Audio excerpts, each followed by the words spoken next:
From UFOs to psychic powers and government conspiracies, history is riddled with unexplained events. You can turn back now or learn the stuff they don't want you to know. A production of iHeartRadio.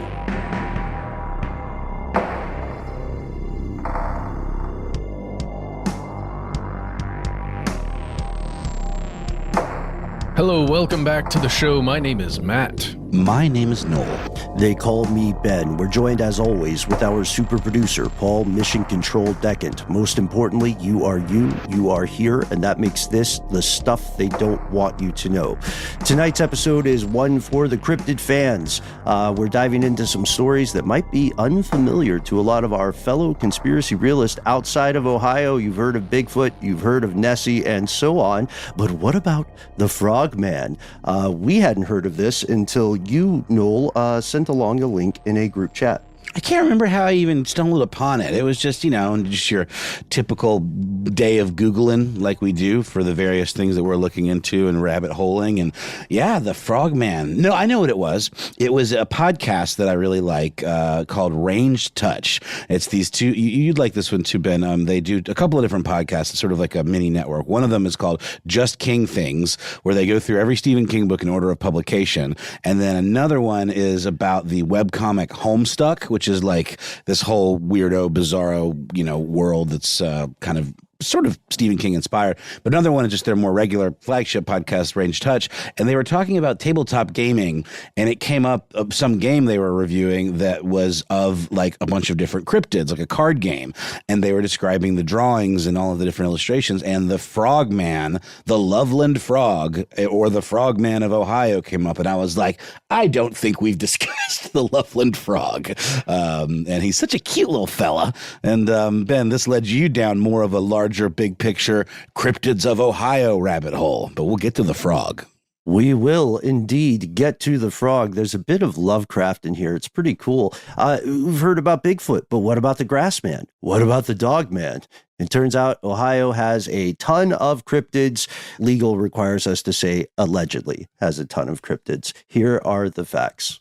You may not know much about Ohio if you don't live in the U.S., but it's a big deal. Ohio's awesome. I got a ton of family up there. That's why it's a big deal. That's all you need to know. Done. End of episode. It might be considered part of the country that sometimes flies under the radar. You've got your Cleveland, which rocks, and of course is home to the Rock and Roll Hall of Fame. But outside that, there's not a whole lot of Ohio that really makes the news on the regular. Akron, Ohio's the best. The Natty. People like Cincinnati, Yeah, people forget about Cincinnati. A hip-hop group, underground hip-hop group I like, is from Ohio. There's quite a bit of good hip-hop in Ohio.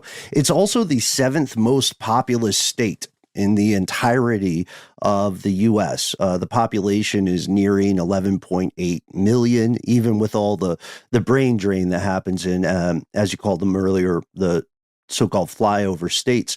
And here's a dumb fact: if you want to be awkward at parties, if you consider yourself an amateur vexillologist, a word we never get to use, Ohio is the only state in the union with a non-rectangular flag. So, good luck on your trivia.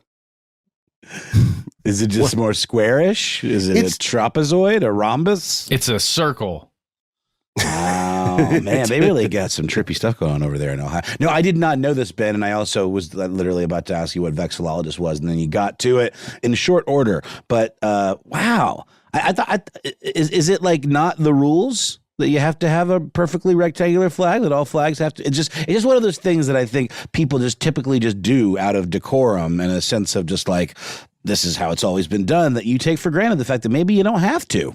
Mm-hmm. Uniformity, right? It's very strange because I'm not sure of the name for it. It's like a triangular with a tail like a bird. It's like one of those baseball flags. Mm-hmm. Like what do a you pennant. call those things? Pennant, not pendant. Yes, thank you. That's exactly what it looks like. It's like a pennant with the abbreviated or attenuated edge cut out. There's a triangle shape. So it's like a tail feather for a bird. Anyway, you are going to be amazing at a trivia game later, sometime in your life, and we wish you the best. Like any other Vexillologist, studier of flags or of shapes? flags. Okay. Just had to clarify. It's Yes, sir. Study of flags. Would geometry be the study of shapes? I don't know. You know what? Shape studier. That's fine. It's certainly the science of shapes, which is not necessarily the same as just like the study and cataloging of them. So who knows? I'm a bit of a shapesman myself. Yes, you are. I've always said that about you. Well, we could just say we're shapes folk. Anyway, also unrelated, apparently the new word to hate in the English language is the word folks. People don't like folks anymore.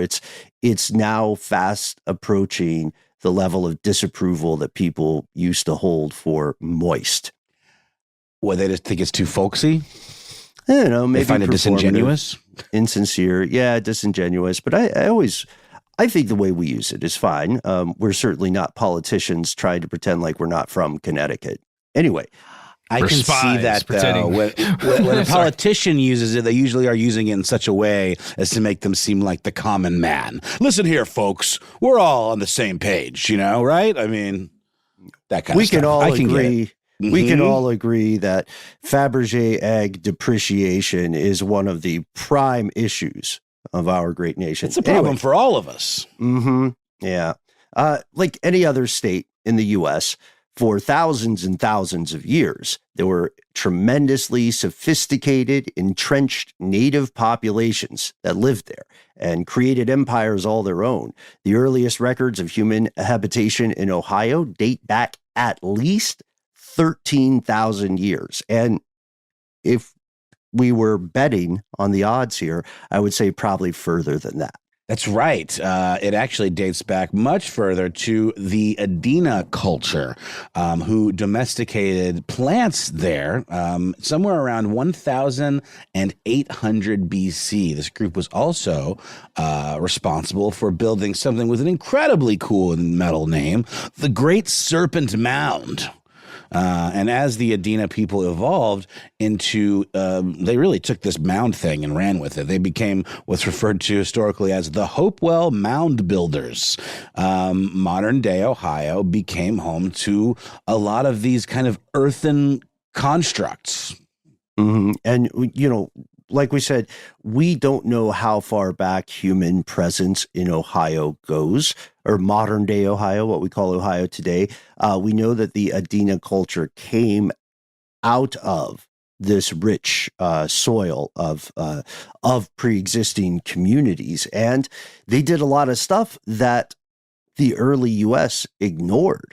These earthworks are, look, folks, we are in the U.S. South, and I would hazard a guess that Matt, Noel, and Paul, Mission Control, and I have all seen some Native American mounds in person. Is that correct?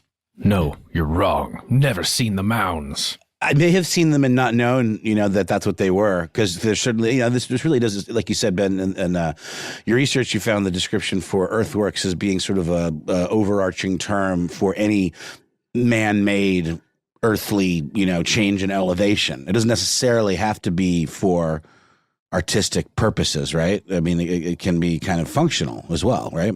Mm-hmm. Yeah, it could be a dwelling. It could be, often they are sites of veneration, and in some cases they are, like we did episodes earlier on mounds that were the foundations for these great cities. If you are a fan of Bethesda, the game company, if you played Skyrim, then mounds, you've entered earthworks when you fight Draugr. That's what they're called, right? Yeah.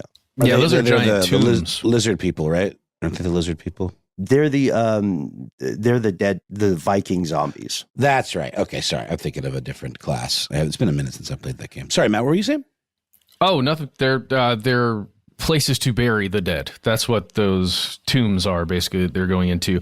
Some of the mounds were used as tombs, right? Some of them were not, which is a fascinating thing. And the whole reason we're talking about this, about the ancient history of Ohio, is because there are stories that have existed, that have moved down by mouth, orally, through years and years and years and years, centuries. And that's why we're talking about this stuff today, because there is weird stuff that's happened in Ohio. Matt, I have to say, I love the concept of carrying stories by mouth. I just picture a bunch of people with their mouths closed, like full of stories, and then just regurgitating them all at once, you know? Oh, I think that's a really cool image. And since the days of antiquity, what you need to know is that human beings have been convinced the land we call Ohio is home to strange and unusual things. Is there any truth to these legends? Let's take a look. Here's where it gets crazy. All right. Again, turns out Ohio, depending on whom you ask, is home to many, many anomalous life forms, including one special returning guest. No spoilers, but one hint. It's a cryptid with a great butt. Serious abs. Lots of cheeks. And before we get to that returning guest, let's talk about the star of today's show, the so-called Frogman of Ohio.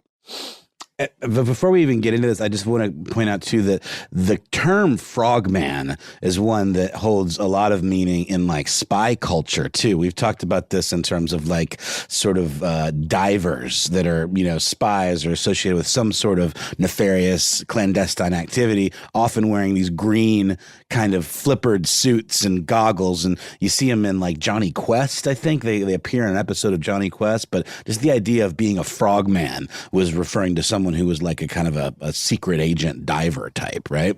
Oh, yes. It's kind of a terrifying concept, right? A frogman. But this frogman, at least from the stories that we have seen, and allegedly there are 3 main stories of the frogman, or sightings, I guess, let's say, that we're going to get into here. But it's not really, it doesn't appear to be dangerous, right? It's passive. Yeah, it's a passive creature. It's kind of like when you see...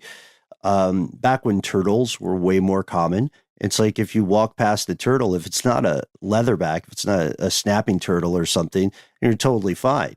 The frogman, in most stories, humans run into the frogman, and the frogman is, I kid you not, just vibing, just hanging out, doing frogman stuff, probably waiting to play an extra in a Hellboy movie or graphic novel, or, you know, show up in a Lovecraft adaptation.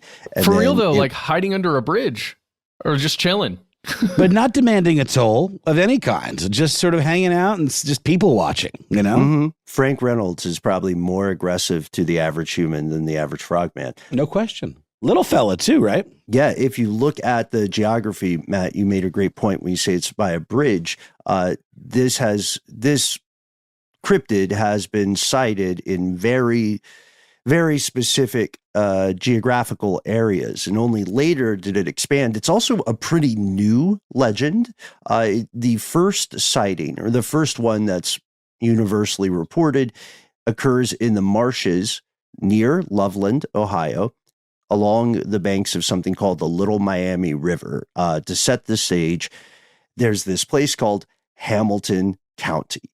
And Hamilton County has a place called Lake Isabella in Loveland. And Lake Isabella is part of a big, big park where people go to camp, to go fishing, to get on their boats and have a nice boat weekend. One night back in 1955, an unnamed traveling salesman happens by, and he's going by this bridge, and he sees 3 disturbing creatures, just again, sort of hanging out by the side of the road under a bridge in many other stories. And he says, hang on, wait a tick. Why, these guys are short and they're all hunched over. They're 3 to 4 feet tall and they're naked. They have leathery skin. And I've seen frogs before. These things are like part human, part frog. And apparently he had enough he's either a really great eyewitness or he slowed down and stared at them for a while, because he said they have webbed hands and feet and deep, deep wrinkles on their heads. I mean, presumably a whole people. This is frog people more than frog man. I mean, I'm picturing like a Smurfs type scenario, or there's like a ringleader, and then they each have their own individual personalities and perhaps nicknames. But yeah, little fellas, 3 to 4 feet tall, like you said, Ben, just sort of hanging out doing froggy stuff. He described them as standing upright, being bipedal, having the head and face of frogs, at least in terms of the shape. And he also described, like you said, web feet and completely hairless. And also, I mean, he says naked, which I think is interesting because, frogs don't really have visible, like, butts or genitalia. Well, frog, they do have butts, but not genitalia. So the idea of them being naked is sort of funny. But yeah, they're sitting on, around, and under this bridge, according to our conspicuously nameless traveling salesman. Well, we should point out that story is a little different depending on where you find it, right? Sometimes they're under a bridge, sometimes they're on the side of the road, sometimes, it depends on where you read the story. Yeah, sometimes they're in the middle of a game of cornhole. It's just nuts. Because I haven't heard that one. It's well, we just made it. That's the beauty of folklore. So whenever Playing you say Magic the sometimes Gathering. people say, yeah.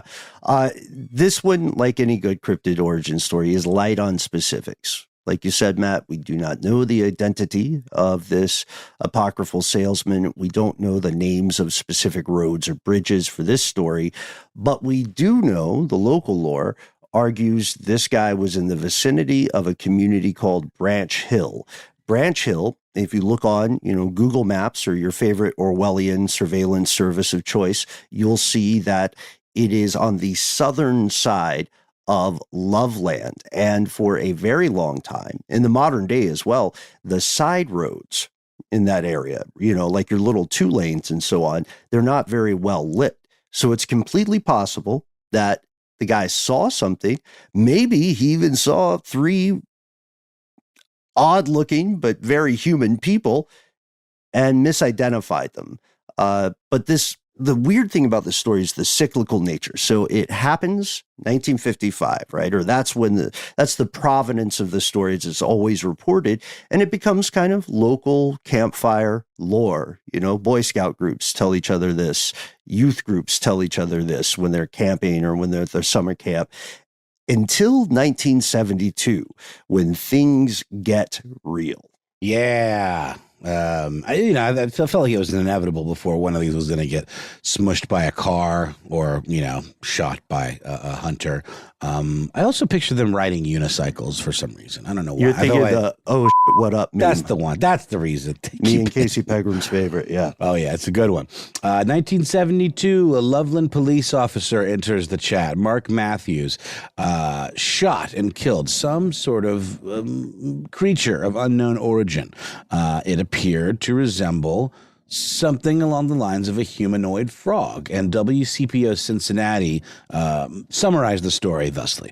Matthews explained that the first officer to encounter the purported frogman, Ray Shockey, called him one night in March of 1972 after spotting something strange on Riverside Drive and Kemper Road near the Totes Boot Factory in the Little Miami River.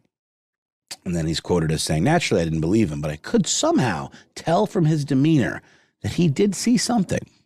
Right. These guys know each other. They've worked together for a while. And so they can tell when something is off. They can tell when something anomalous has occurred to one or the other. So it's worth going in to check it out in person or clock it. In this case, when Matthews hears this report, he doesn't immediately go to the scene. They have other stuff to do. This is also way before X-Files. So he didn't have a Fox Mulder archetype to play with, but he was probably familiar with the Twilight Zone. Later this month, he's driving in the same area. He's near Totes Boot Factory, and he sees something skitter across the road. I shouldn't say skitter. Skitter's a little bit fast and a little bit lighter. He sees something booking it across the road. In his case, it's not walking upright. and it didn't climb over the guardrail. That's the urban legend of the Frogman. The Frogman usually runs away and hops the rail back to more amphibian-friendly territory. This creature crawled under the guardrail, and Matthews is probably thinking, he's got a very stressful job. He's probably thinking, I have no idea what this is. And so this is a true story. So he thinks, I'm going to sound crazy if I tell people I saw this strange thing. I need evidence, which is one thing that always bedevils cryptozoology in general. So his quote at WCPO Channel 9 Cincinnati is, I know no one would believe me, so I shot it. And he shot it successfully. He got the body. He put it in the trunk of his car. Bagged it and tagged it. Isn't that so American, though? It's like, I don't know what it is. So I don't understand it, so I'm going to shoot it. Yeah. Yeah. It's not like it came at him or anything, or it was any imminent threat. It was just fear of the unknown equals let's murder the thing. Yeah. Yeah. Well, should we talk more about this story, guys, or do we want to move on to the third one that was like primary? I think it's important to point out that he did bring this body to his colleague, Shockey, who had seen who confirmed, yes, this is the creature I saw. And it's a physical body, the holy grail of cryptozoology, right? Second only to a living specimen. And now that we put that down, let's pause there, Matt. I think you're right. The first part of this story is something you hear reported pretty often, but as you set up so beautifully, there's one other story that's much more recent that people point to when they talk about Frogman. This story, an encounter with not one, but two working law enforcement officials, is often touted as the most compelling circumstantial evidence for something like the Frogman. However, that may not be the entirety of the story. If you read this in paranormal blogs, if you read this in your favorite coffee table compendiums of strange events, you might not have heard the second half. And we'll tell you about that after a word from our sponsors.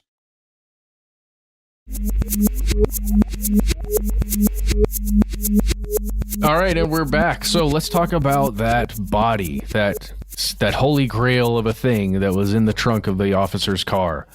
It was a huge 4-foot tall frogman? It was definitely not human. The second part of Officer Matthews' story is that he discovered a large iguana. And a big boy, too, a real chonker, about 3 to 3.5 feet long. And he said he recognized it once he had shot it, once he had the body and was looking at it in his trunk. But this iguana had a real crap life before it got shot by a cop. It was missing its tail. Because if you're familiar with iguana, one of the things they do as a defense mechanism is they'll shed their tail. Right. So something had scared this poor creature or frightened it. He said it was half dead when he saw it anyway. And then we've got another couple of quotes we pulled from the WCPO interview. Matthew said he figured the iguana had been someone's pet and then either got loose or was released when it grew too large. He also theorized that the cold-blooded animal had been living near the pipes that released water that was used for cooling the ovens in the boot factory as a way to stay warm in the cold March weather. This is smart. I mean, that's just that level of like specificity about sort of the perfect conditions for such a creature to survive, right? Mm-hmm. Yep. Yep. But here's the thing. Both officers knew it was an iguana, but this is not how stories go.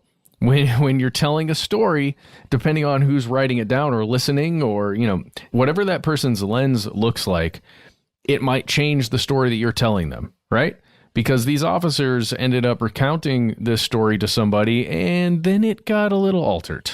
Or cut. For time, right? Like how a television channel will cut a film to remove things that it deems inappropriate. In this case, the paranormal authors clearly decided that they wanted to keep it in the realm of speculation.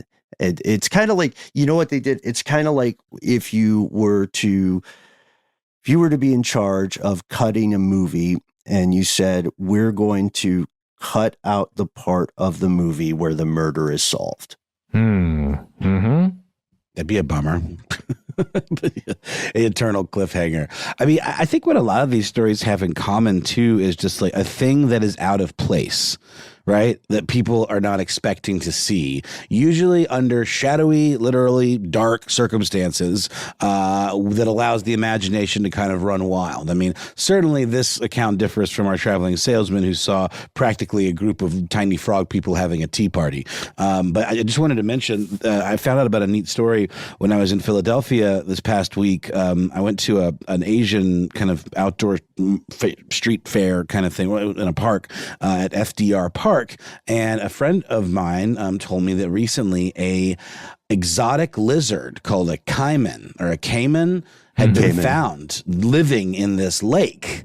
A creature that, you know, could easily be confused for an alligator. And there had been like these kind of urban legends of like an alligator living in this area. But it turns out that it was like something, pet, perhaps, an exotic lizard that somebody abandoned there. And this is very similar, you know, and without information and with something that's unfamiliar, it can really cause people to kind of just have their imaginations run wild. And you start spreading it, and before you know it, you got frog people having tea parties.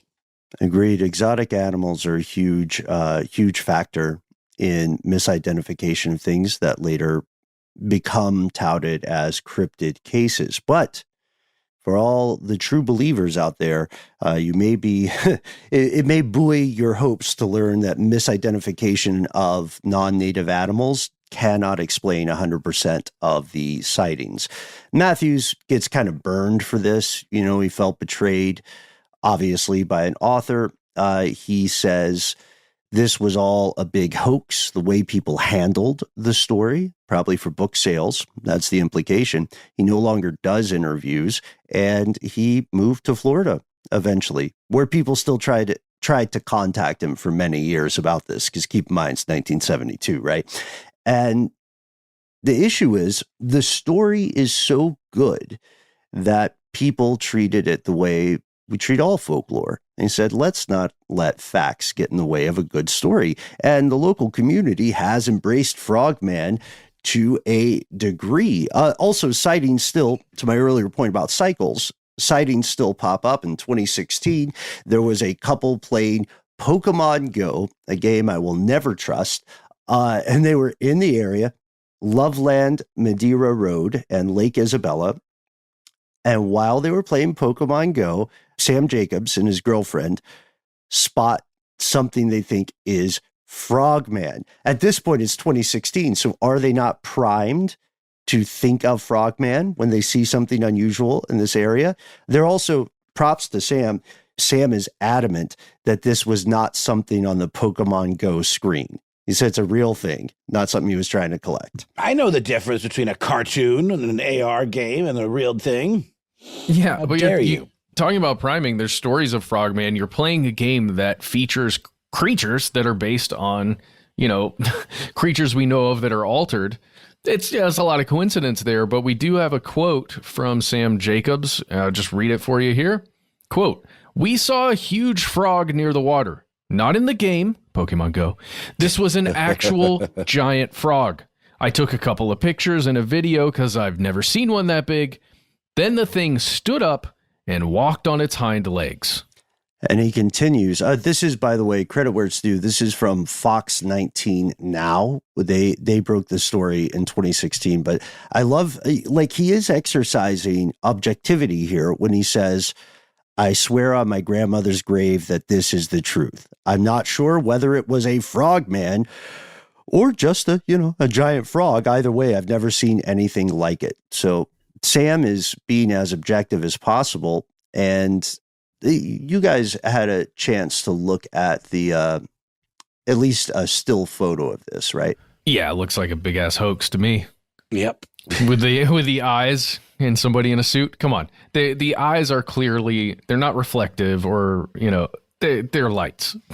Yeah, agreed. It is, diplomatically put, not conclusive proof of the existence of a humanoid frog.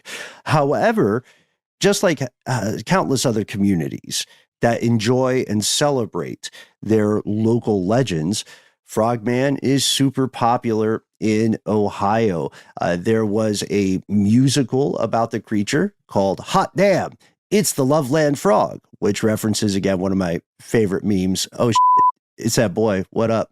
Here comes that. Well, he's rolling. It's that boy. Yeah. Yep. Oh, shit, what up? And yes. he'd be rolling down the street. He'd be rolling to the beat. That's all I remember. I just know he rolling. Yeah, it's very important. It's a part of modern American literature. So I just want to give a shout out to the fantastic Fringe Festival, which occurs around the world. The Frogman musical, Hot Damn, It's the Loveland Frog, was performed in 2014 at the Cincinnati Fringe Festival, and Cincinnati loves the Frogman to this day, right? Yeah, this year there was a Frogman Festival just outside of Cincinnati, and it was put on in March of this year. And we ended up speaking to the two guys that organized the thing, and both of them are just fascinated by it. But the cool thing is that there are so many people in Ohio that just want to talk cryptids and want to, because there's so many. We're just scratching the surface here with Frogman, and Frogman is cool because of its specificity and it's unique to this area, but there are so many stories about weird things going on out there. But fellas, what if we had another type of man? Not a frog variety, but some other one with a similar ring. Like a lizard? Like a lizard man? No. Something a little more hairy, perhaps a little furry, perhaps the man of man's best friend. Ooh, Dogman. Yeah, the Dogman, which is kind of a cryptid franchise. The Dogman of Ohio first comes to local attention in 1972. For those of us playing along at home, you'll see the early 70s, 72 in particular. Big year for cryptids in Ohio. According to the True Believers, this is kind of like a werewolf. Yeah, werewolf adjacent for sure. Yeah, that's a good way to put it. Canine-like humanoid, nocturnal, stands upright, so it's bipedal, and it is much more aggro than either Frank Reynolds or the Frogman. Also, I just realized in the lore of Always Sunny in Philadelphia, Frank Reynolds deals with the ongoing trauma of being called a frog boy, right? Or donkey-brained. Right. His friend Froggy. Yeah. Light spoilers. Not to mention the day man and the night man, other varieties of men. But I love this detail you found about the Dogman. Like, you mentioned it being more aggro, but the idea that it's aggro comes in the form of brandishing pointed sticks, or rough-hewn weapons, I guess. Mm-hmm. Yeah. The stick is the most popular story, and I guess if we look at it from just as objective as possible without debunking things immediately, if we look at it from that way, then it proves that this creature is not just bipedal, but possessing of, at least on its forelimbs, it has something like a thumb, digits that allow it to grasp, which dogs do not, so the dogs that I have met do not. But it's a big world. So the Dogman is not as popular as, say, Bigfoot, but the legend does live on. And this is where we want to shout out another thing to Matt's point about the tremendous interest in anomalous organisms throughout Ohio. There are a lot of Ohio residents who are part of the North American Dogman Project, or NADPUP. That's pretty awesome. Yeah, and they're a really cool ragtag group of characters. A lot of them are, ex-police officers, people who are just down to take care of some dogmen. And if you've got a dogman sighting, they're going to come out there and they will help you, capture footage or an actual dogman. Like David Becerra, whom we interviewed a number of years ago and continues to run Expedition Bigfoot here in Georgia. Their team is available 24/7 all year round. Just reach out They would love your reports of sightings. They're kind of like a MUFON for Dogman specifically. And also found a Google map overlay that shows a ton of alleged or suspected Dogman sightings throughout the North American continent and down into a bit of Central America as well. It's worth checking out if you're interested. It's also a little more popular now than an older cryptid that is in Ohio, in Delaware, ranging up to Massachusetts, the Puckwaji, which is unfortunately not a name for a Girl Scout cookie because it sounds very much like the name for a Girl Scout cookie. It just immediately conjures images of a squat little duck-like creature. I don't know why. And I know we've talked about the Puckwaji before. Was that? No, you know what it was? Wasn't it our metaverse thing? Did we talk about the Puckwaji in the game? For certain. Yeah, that's what it was. Yeah, these things are weird.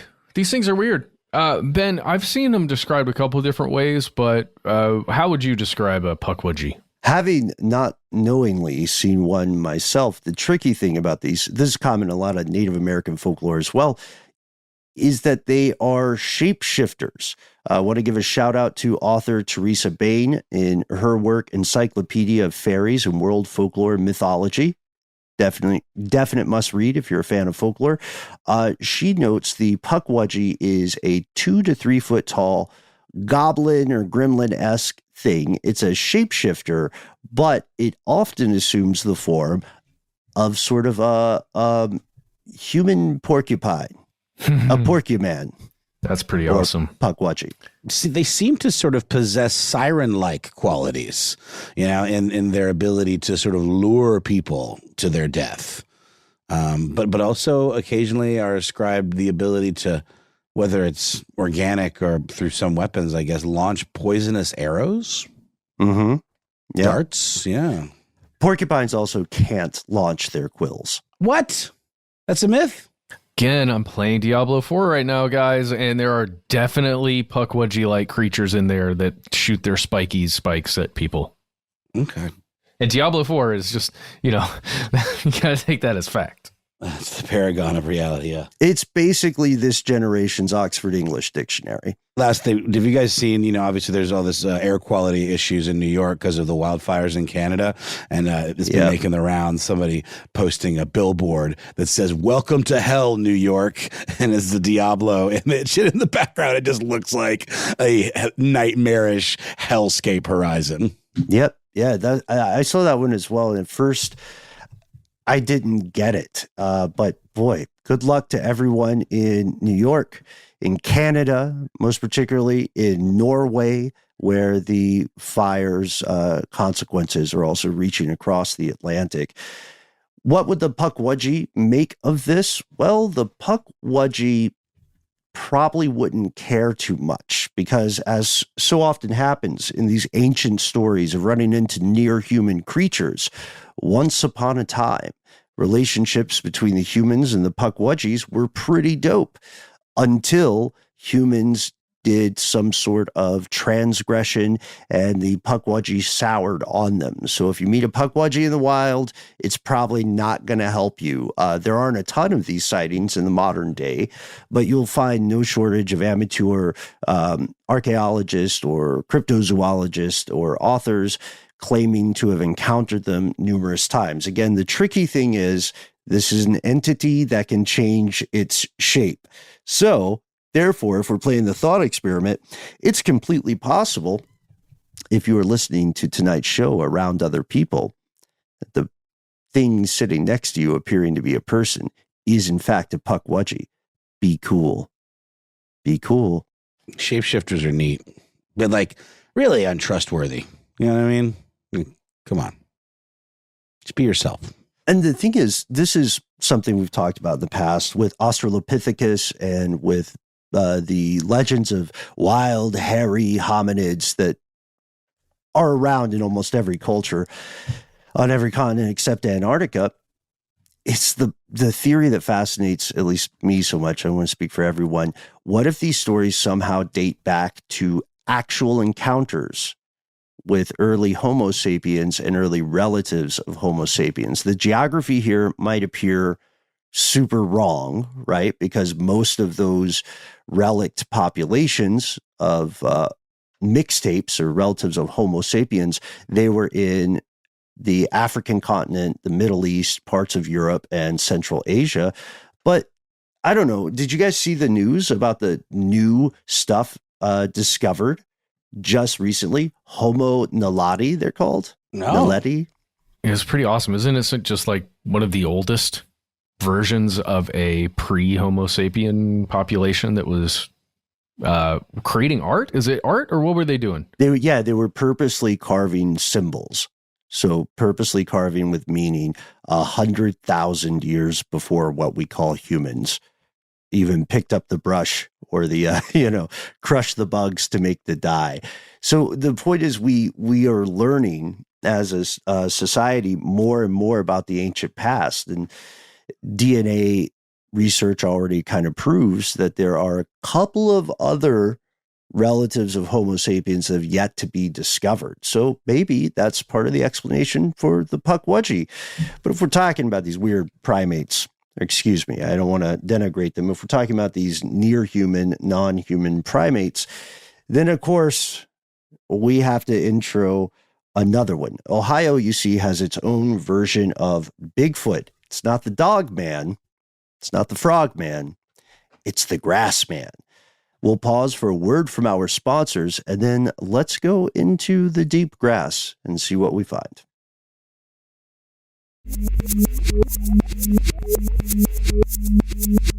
And we're back. So, Grassman, is it like a Puckwaji? Is it a grass that walks around?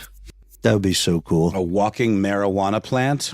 Or like a he who walks behind the rose kind of children of the corn thing. I always loved the mythology of the children of the corn. I found it genuinely chilling, and have listened to the audiobook of the story recently, but that's one of those ones that the franchise just kept on franchising when it should have stopped long ago. They spent a lot of time sketching out the character of Malachi.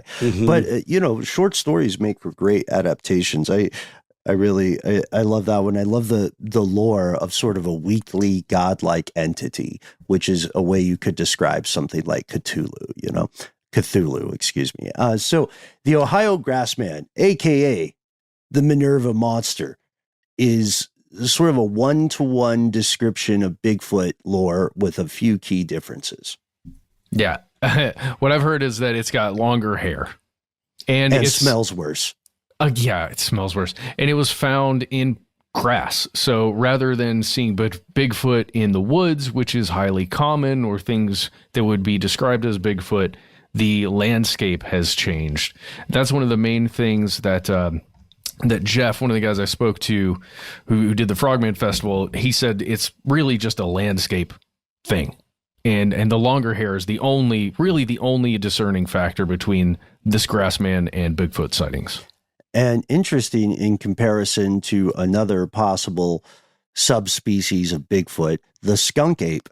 The Grassman doesn't smell as bad as the skunk ape, but the skunk ape or swamp ape has adapted to its environment also. Well, once again, though, I'm going to bring up the walking marijuana plant thing. I mean, skunk, people refer to that's a term that gets thrown around a lot for weed that smells really strong. The Grassman. Sorry, I yield my time. I think these are all just hippies in ponchos. They're smoking a lot of weed, hiding out either in grass or in the woods.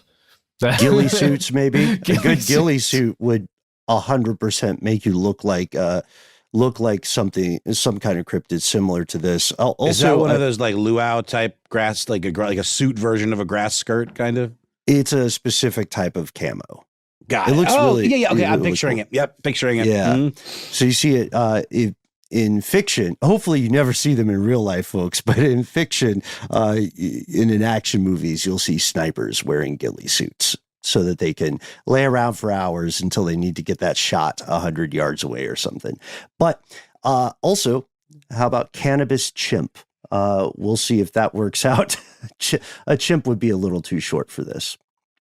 But still, this is almost like this goes back to native tribe Native community folklore about wild, hairy, human-like creatures dwelling deep in the wild. It wasn't until the 1800s that reports of sightings began to get more attention from the United States at large.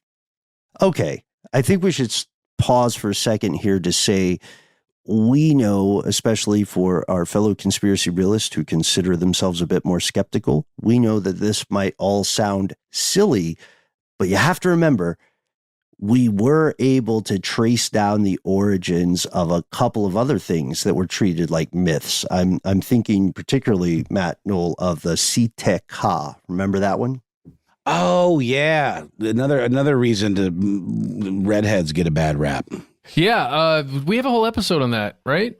Mm-hmm. Yeah, Awesome. And in that episode, we were able to trace back through the folklore to some archaeological discoveries that appear to confirm not all the rumors about stdwytk in the legends, but we're able to confirm there was a population that is more than likely the origin of those legends, and they were regular people. Yeah, and speaking back to like folklore, often in fairy tales and horror, science fiction, fantasy, giants are often depicted as being cannibalistic. I mean, think about Jack and the Beanstalk. That giant's going to grind your bones to make his bread, you know? Oh, yeah. That is part of the legend of the stdwytk. Fee, fi, fo, fum, indeed. Yeah, there's another version of Grassman and these like types of Bigfoot called the Wild Man of Enon, I think is how you would say it. It's in Ohio. It's a very similar one, longer hair, does kind of the same thing, lives in the same places, but it's only in Enon. And I think the specificity of it is what makes it feel special, especially to a small town like that. And also the idea of, for last thing with the Grassman, the idea of creating nest or habitations in tall grass is quite similar to the sleeping patterns of gorillas, which also create nests, right? Lowland gorillas in particular, I'm thinking of. We know that the answers to these things, the origins for these things are out there somewhere. We just can't assume the answers are 100% what we expect. There is a returning guest here that we promised for everybody who was treating this like a trivia game. Who is the cryptid with the best butt around? Who is the cryptid with abs for days? You know him. You love him. He's Mothman. And according to True Believers, Mothman took some time and traveled to Ohio. Boy, did he ever cometh. He's got like a 9-pack, man. Seriously, serious business in that region. Well, it's really interesting to me, like talking about Ohio and Mothman, because the primary thing, right, the event that started the whole Mothman sightings was the collapse of the Silver Bridge, right? Which is a bridge that crosses the Ohio River. So it goes from Point Pleasant, West Virginia, into this small town in Ohio. So I guess if the bridge is the primary place of the event, then it makes sense that both, I guess, sides of the river would have sightings if there really was something going around there. And there are a ton of sightings on the Ohio side. There's even, because of that bridge collapse, the names of the people who died in that horrible accident are on the Ohio side. Right. Yeah. And this is something that you can see in action the next time you're in that part of the world. Now, will people universally say, yes, I believe wholeheartedly in Mothman? No, almost certainly not. But will they all be familiar with it?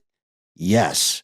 And it's always worth the time, if you can, to get out in the field and check out that stuff firsthand. We'd love to hear if you have some insight on Mothman or any of these cryptids. And as we said at the top, we are not getting to all of the very fertile cryptid soil here in Ohio. So we want to hear your experiences. Shout out to Bessie. Shout out to any other number of urban legends and local folklore we didn't get to. With any cryptid episode, we want to end by pulling together a few incredibly important threads. Actually finding these organisms. Yes, okay, it's true that cryptozoology is not highly regarded in the world of academia. That's not us. That's just how other scientists treat this pursuit. And it's true that we often look at folklore being confused for hard science, as we ask all the time, where are the bones? Where's the feces? How do they interact with other creatures in a given biome? But the cool/terrifying part, it's also true that now, more than at any other point in human history, we are, as a civilization, are best positioned to discover new species if we act now. Tick tock, tick tock, tick tock. And yet, one thing that I think we all run up against with these things is, why isn't there more evidence? Why are the stories always so tenuous and vague? And come from multiple reports that all kind of different. It always seems more like a historical game of telephone than actual species that are undiscovered. But I'd love to find out about more. Because that's kind of what it is, right? I mean, they're just stories. That's why it's so fascinating. And you can't prove it, so you hope to prove it. I think that's why people are so into going to these conferences, why there are things like the North Georgia Bigfoot conference that exists. I mean, that's just why. Or Monster Fest in Ohio. And TV producers, of course, love a search for Bigfoot because it's guaranteed to go on for seasons. I want to go back to that earlier point I was attempting to make. The human population is everywhere. Surveillance technology is growing ubiquitous. If something has not been discovered yet, it is more likely now to be discovered. And this moment will pass. It is a brief moment. We are coming to you amid Earth's sixth mass extinction. If you are a cryptid hunter, now is your time. Get out there, find what you can, and please, please, please tell us about it. Again, shout out to Monster Fest in Ohio, and shout out to North American Dogman Project. Shout out to you. We can't wait to hear what you think about this. Are there cryptids out there? On previous shows, we've said they're most likely to be discovered in the depths of the ocean at this point. Maybe some relic populations in very, very small corners of remaining wilderness.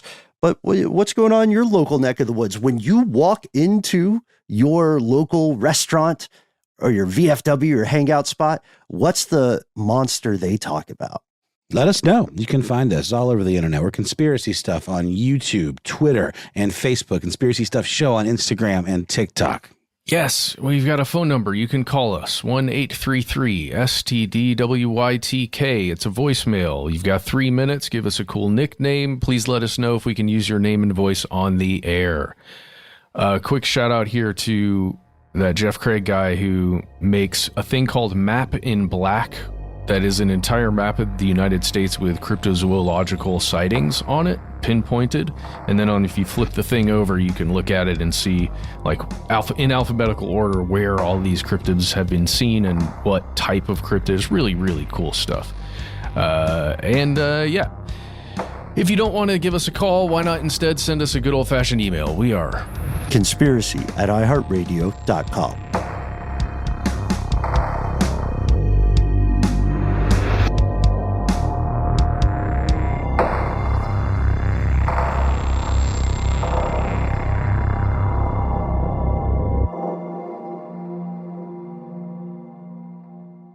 Stuff They Don't Want You to Know is a production of iHeartRadio. For more podcasts from iHeartRadio, visit the iHeartRadio app, Apple Podcasts, or wherever you listen to your favorite shows.